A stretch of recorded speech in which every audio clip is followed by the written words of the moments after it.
வணக்கம். எங்களுடைய இந்த ஆழமான உரையாடலுக்கு உங்களை வரவேற்கிறோம்.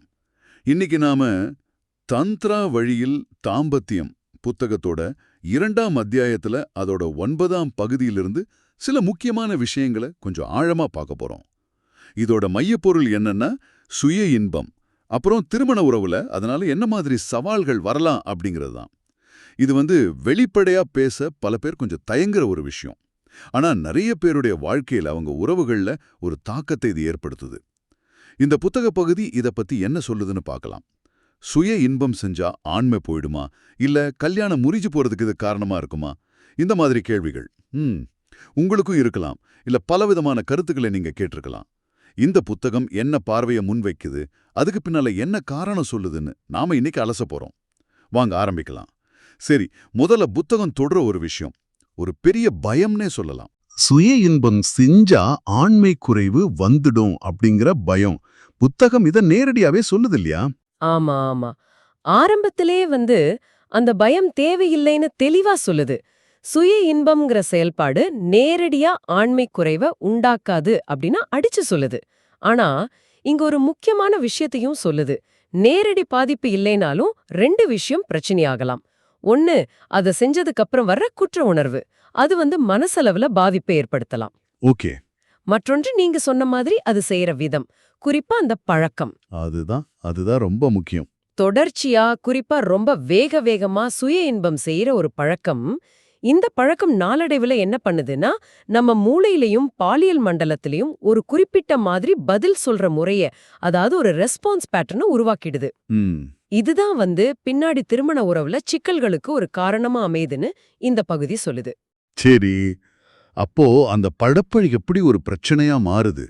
புத்தகம் சொல்ற மாதிரி இந்த தொடர்ச்சியான வேகமான சுய இன்பம் அது உடலுறவின் போதும் அதே வேகமான விந்து வெளியேற்றத்துக்கு, அதாவது துரித ஸ்கலிதம்னு சொல்றோமே, அதுக்கு வழிவகுக்குதா?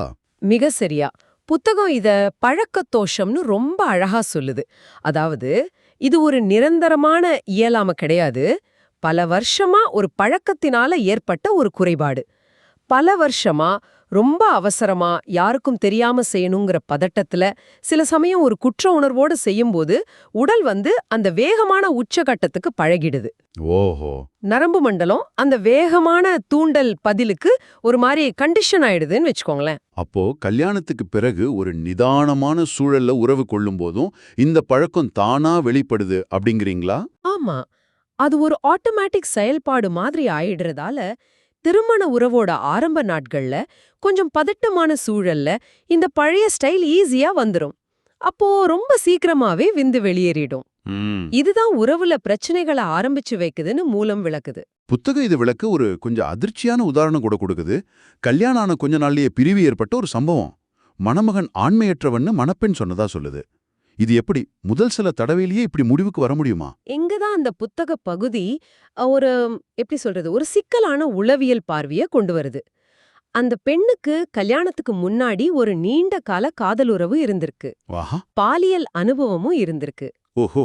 அதனால அவங்களுக்கு இயல்பாவே மனசுல ஒரு ஒப்பிட்ட அளவுகோல், ஒரு பெஞ்ச்மார்க் இருக்கு. தன்னோட கணவரோட முதல் சில பாலியல் முயற்சிகள், அதுவும் பெரும்பாலும் முதல் தடவைங்கிற பதட்டம், அனுபவமின்மை காரணமா ரொம்ப சீக்கிரமா முடிஞ்சிருக்கலாம். சரி.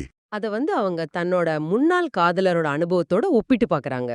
அப்படியானால் முன் அனுபவம் ஒரு எதிர்பார்ப்பை கொடுத்திருக்கு. ஆனா கணவரோட செயல்பாடு ஏன் அப்படி இருந்துச்சுன்னு புரிஞ்சுக்கிற பக்குவமோ இல்ல அந்த நேரத்துல வாய்ப்போ இல்லைன்னு புத்தகம் சொல்ல வருதா? பெரும்பாலும் அப்படிதான் தெரியுது. அந்த புத்தகம் சொல்ற மாதிரி, ஒருவேளை அந்த பெண்ணோட முன்னாள் காதலனுக்கும் கூட அவங்களோட முதல் பாலியல் அனுபவத்துல இதே மாதிரி வேகமான செயல்பாடு நடந்திருக்கலாம். ம். ஆனா அப்போ அந்த பெண் பாலுறவுக்கு புதுசுங்கிறதால அது ஒரு பிரச்சனையா உணர்ந்திருக்க மாட்டாங்க. ஒருவேளை முதல் தடவை பயம், வலி, இந்த மாதிரி உணர்வுகள் அதிகமா இருந்திருக்கலாம். சரி சரி. ஆனா கணவரோட ஏற்கனவே அனுபவம் இருக்கிறதால கொஞ்சம் கூட உராய்வு இன்பம் கிடைக்காதப்போ அத உடனே ஆண்மை குறைவுன்னு தப்பா புரிஞ்சிடுறாங்க.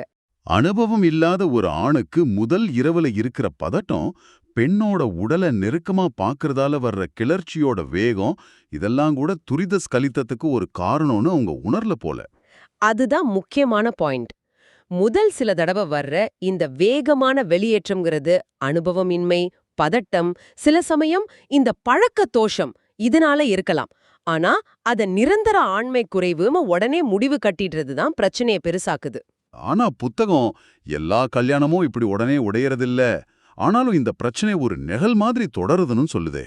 ஆமா, சில சமூக காரணங்களுக்காகவோ இல்ல வேற சில விஷயங்களுக்காகவோ கல்யாணம் தொடர்ந்தாலும் அந்த முதல் இரவுல கணவரோட செயல்பாடு பத்தி அந்த பெண்ணோட மனசுல ஏற்பட்ட ஏமாற்றமோ சந்தேகமோ அவ்ளோ சீக்கிரம் போறதில்லன்னு நூலம் சொல்லுது.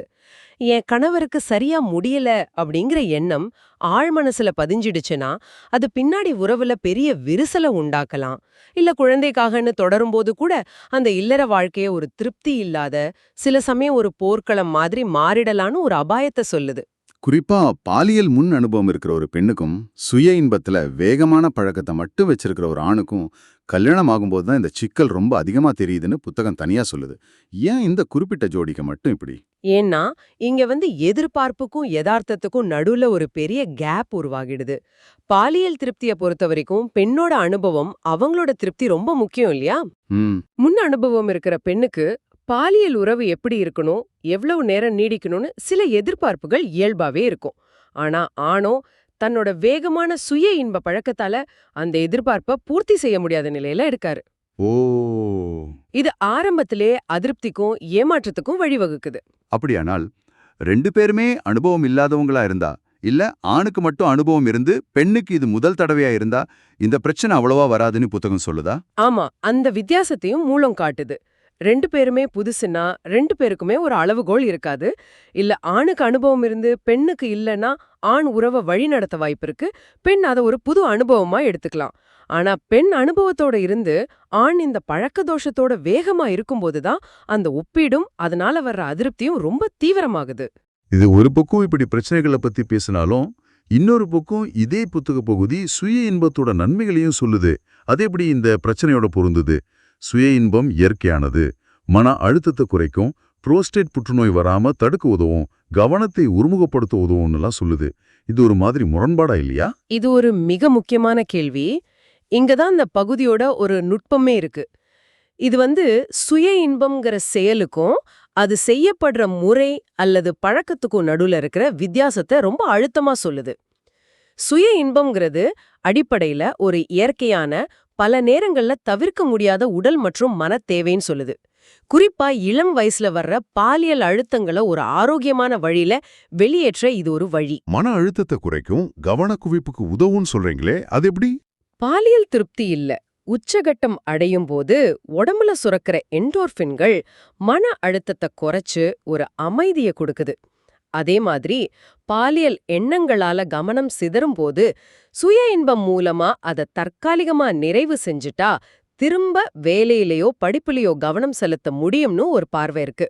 அப்புறம் விந்து சீரா வெளியேறது புரோஸ்டேட் சுரப்பியோட ஆரோக்கியத்துக்கு நல்லது. அதனால புரோஸ்டேட் கேன்சர் வர்ற வாய்ப்பை குறைக்குதுன்னு சில மருத்துவ ஆய்வுகள் சொல்றதையும் இந்த பகுதி சுட்டி காட்டுது. சொல்லப்போனா இது சமூக ஒழுங்கை பேணுறதுக்கு கூட மறைமுகமா உதவலாம்னு ஒரு கருத்தை வைக்குது. ஆக செயல்பாடு நல்லது, ஆனா தப்பான பழக்கம் கெடுதல முடியுது. சரி, இங்கதான் இது ரொம்ப சுவாரஸ்யமா இருக்கு. இந்த பழக்க தோஷத்துக்கு தீர்வா புத்தகம் எதை சொல்லுது? மறுபடியும் சுய இன்பத்தையே ஒரு கருவியா பயன்படுத்த சொல்லுதா? இது கொஞ்சம் குழப்பமா இருக்கு. ஆம், அதுதான் இந்த பகுதியோட மையப்புள்ளி. ஒரு மாதிரி முரணா தெரியலாம், ஆனா அதுல ஒரு ஆழமான உண்மை இருக்கு. எந்த வேகமான பழக்கமா போன சுய இன்பம் பிரச்சனைய உருவாக்குதோ அதே சுய இன்பத்தை ஒரு விழிப்புணர்வோடு செய்யற பயிற்சியா மாத்துனா அதுவே தீர்வா அமையும்னு சொல்லுது. அப்படியா? இதுதான் தந்த்ரா மற்றும் தாவோயச பார்வைகளோட அடிப்படைன்னு சொல்லலாம். தந்த்ரா, தாவோ வழிமுறைகள்னு சொல்றீங்க. அது என்ன மாதிரி பயிற்சிகளை பத்தி பேசுது? கொஞ்சம் விளக்க முடியுமா? புத்தகம் ரொம்ப விரிவான பயிற்சி முறைகளுக்குள்ள போகலனாலும் அதோட அடிப்படைய கோடிட்டு காட்டுது. இந்த பயிற்சிகளோட நோக்கம் என்னன்னா, இன்பத்தை அனுபவிக்கிறதையும் விந்து வெளியேறதையும் பிரிக்க கத்துக்கிறது. ஓஹோ, இன்பத்தையும் விந்து வெளியேற்றத்தையும் பிரிக்கிறது. ஆமா, அதாவது உச்சக்கட்டத்தை விந்து வெளியேறாமலே அடையலாம், இல்லனா விந்து வெளியேற்றத்தை நம்ம கட்டுப்பாட்டுல வச்சு தள்ளி போடலாம். இதுக்காக மனசையும் உடலையும் ஒருமுகப்படுத்தி செய்யற சில பயிற்சிகள், மூச்சு பயிற்சிகள், கவன குவிப்பு டெக்னிக்கல்கள் இருக்கலாம். இதன் மூலமா சுய இன்பத்தையே ஒரு லேப் மாதிரி பயன்படுத்தி ஆண்மை சக்தியை அதிகரிக்கவும், விந்து வெளியேற்றத்தை கட்டுப்படுத்தவும், ரொம்ப நேர இன்பத்தை நீட்டிக்கவும், லிங்கத்தை வலுப்படுத்தவும் முடியும்னு இந்த பகுதி வழிகாட்டுது. அப்படியானால் புத்தகம் சொல்றது மறைஞ்சு நின்னு குற்ற உணர்வோட அவசரமா செய்யற சுய இன்பத்தை விட்டுட்டு இந்த இயற்கையான உடல் செயல்பாட்டை ஒரு கலையா, ஒரு தற்காப்பு உத்தியா, குறிப்பா திருமண வாழ்க்கையில திருப்தி கொடுக்கிற ஒரு திறமையா வளர்த்துக்கணும்னு சொல்லுதா? மிகச் சரியா புரிஞ்சுகிட்டீங்க. இது வெறும் உடல் பயிற்சி மட்டும் இல்ல, நம்ம மனப்பான்மையிலயும் ஒரு மாற்றம் தேவைன்னு சொல்லுது. பாலியல் பத்தின அறிவை பெறுறது, நம்ம உடம்ப எப்படி வேலை செய்துன்னு புரிஞ்சுக்கிறது, அப்புறம் சுய இன்பத்தை ஒரு பயிற்சி களமா மாத்தி தாம்பத்தியத்துக்கு தேவையான கட்டுப்பாட்டையும் திறனையும் வளர்த்துக்கிறது. இதுதான் இந்த பகுதி முன்வைக்கிற தீர்வு. பிரச்சனையோட மூலமா பார்த்த ஒன்னையே வெற்றிகரமான திருப்தியான திருமண வாழ்க்கைக்கான அடித்தளத்தை உருவாக்குற ஒரு சக்தி வாய்ந்த கருவியா மாத்த முடியுங்கிறது தான் இதோட சாராம்சம். இது உண்மையிலே ஒரு வித்தியாசமான பார்வைதான். பொதுவா சுய இன்பம்னு பேசும்போதே ஒருவித தயக்கமும் நெகட்டிவ் எண்ணங்கள் தான் அதிகமா இருக்கும். ஆனா இந்த புத்தக பகுதியோ அதை ஒரு பாசிட்டிவ் கருவியா மாத்த முடியும்னு சொல்லுது. ஆமா, அந்த பான மாற்றம் தான் முக்கியம். இது நல்லது இல்ல கெட்டதுன்னு பார்க்காம எப்படி பயன்படுத்துறோம் அப்படிங்கறத மையப்படுத்துது. அறியாமையாலையும் தப்பான பழக்கத்தாலையும் வர்ற சிக்கல்களை அறிவாலையும் சரியான பயிற்சியாலையும் சரி செய்ய முடியும்னு ஒரு நம்பிக்கையை கொடுக்குது. ஆக இந்த விரிவான அலசல்ல இருந்து நீங்க என்ன முக்கியமா எடுத்துக்கலாம்? இந்த புத்தக பகுதி சுய இன்பம்ங்கிற விஷயத்த ஒரு சிக்கலான பல பரிமாணங்களுள்ள ஒன்னா காட்டுது. சுய இன்பம் மட்டுமே இயல்பா தீங்கானது இல்ல. ஆனா அது செய்யப்படுற விதம், அதோட சம்பந்தப்பட்ட மனப்பான்மை, குறிப்பா வேகமாவும் பழக்கமாவும் மாறும்போது அது திருமண உறவுல, முக்கியமா துரிதஸ்கலிதம் மூலமாகவும் அதனால வர்ற பெண் அதிருப்தி மூலமாகவும் நிஜமான பிரச்சனைகளை உருவாக்கலான்னு அழுத்தமா சொல்லுது. இதன் மையச் செய்தி என்னன்னா, விழிப்புணர்வும் தேவைப்பட்டா திட்டமிட்ட பயிற்சியும் தான் தீர்வுக்கான வழிகள். துரிதஸ்கலிதங்கிறது பெரும்பாலும் ஒரு மாத்தக்கூடிய பழக்க தோஷமே தவிர அது நிரந்தரமான ஆண்மை குறைவு இல்லைங்கிறத புரிஞ்சுக்கிறது ரொம்ப முக்கியம். மேலும் சுய இன்பம்ங்கிற இயற்கையான செயலை தந்திர மாதிரி வழிமுறைகளை பயன்படுத்தி பாலியல் ஆற்றலையும் கட்டுப்பாட்டையும் திருப்தியையும் அதிகரிக்கிற ஒரு கருவியா மாத்த முடியுங்கிறதையும் இந்த பகுதி நமக்கு உணர்த்துது. இது நிச்சயமா பொதுவா இருக்கிற சில பயங்களையும் கருத்துக்களையும் மறுபரிசீலனை செய்ய வைக்குது. அதே நேரம் சில பழக்க வழக்கங்கள் நம் உறவுகள்ல ஏற்படுத்துற நிஜமான விளைவுகளையும் நம்மால புறக்கணிக்க முடியாதுன்னு காட்டுது. இப்ப உங்களுக்காக ஒரு சிந்தனை தூண்டல். சுய இன்பத்தை ஒரு பயிற்சி களமா பயன்படுத்தலானோ, தந்திரா சொல்ற மாதிரி இன்பத்தையும் விந்து வெளியேற்றத்தையும் பிரிக்க கத்துக்க முடியும்னு இந்த பகுதி சொல்லுது. அப்படி பிரிக்க முடிஞ்சா பாலியல் ஆற்றல், உச்சக்கட்டம், நிறைவு இத பத்தின நம்ம வழக்கமான மரபு சார்ந்த புரிதல்களுக்கு அப்பால என்னென்ன சாத்தியங்கள் இருக்கலாம்? பாலியல்ங்கிறது வெறுமனே இனப்பெருக்கத்துக்கோ உடல்சார் இன்பத்துக்கோ மட்டும்தான் இருக்கா, இல்ல அதுக்கு வேற ஆழமான அர்த்தங்களும் ஆற்றல் பரிமாணங்களும் இருக்க முடியுமா? இதை நீங்க தொடர்ந்து யோசிச்சு பார்க்க வேண்டிய ஒரு கேள்வி.